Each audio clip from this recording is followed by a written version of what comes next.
I mean, let's face it, Bronwyn, you and I are expert enough on this. We've been talking about dams on this program for 4 years, and finally people are starting to do something about it, at least announcing stuff. But nothing's going to happen unless the state governments sign off on it.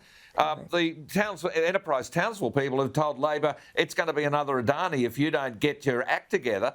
But Labor will just obfuscate, they will avoid the question, and nothing will happen for 6 or 8 years. That's the reality. If you look at the way Cameron Dick who rushed to get his letterhead changed this week and make himself acting premier because Anastasia Palaszczuk's gone on holidays. I know that's hold the front page stuff. You know, he was all quick to say, we want to spend your money, Scott Morrison, this way, playing games with the emotions of flood victims. Why don't they announce getting on with building some proper flood mitigation and water storage programs? Because they're afraid of offending their Green colleagues because they depend on the flow of preferences to get elected. I mean, it's not rocket science, but the thing is our Constitution says that only state governments can build dams, can deal with the land. The federal government can make these announcements, but all it can provide is money. It needs the state governments to do it. Now, if you look at New South Wales, where they've been trying for years to increase the size of the Warragamba Dam, there's a determination now to do it.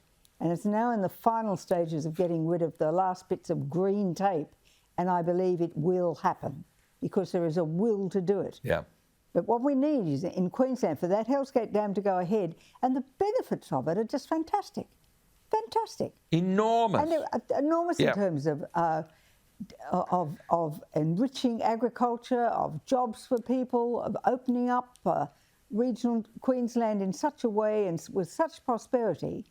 But this fear by all socialists, who have commandeered the environment as their weapon to stop progress, is something that just has to be forced. Now, Adani was a test case, if you like, in a way, in that Palaszczuk was forced to agree in the end because she saw what would happen to her if she didn't. So there needs to be a similar feeling from her that she's going to get done unless this dam proposal goes ahead and get on with it.